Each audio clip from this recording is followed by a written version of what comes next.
Çıktı de. Bu makam bu de kötü tavuk bu böyle bu dedi. Ama ne oldu? Kötü mü?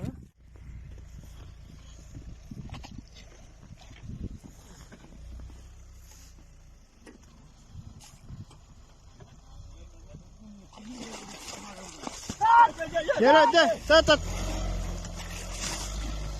Hadi dur bu yıllarına. Evet mi?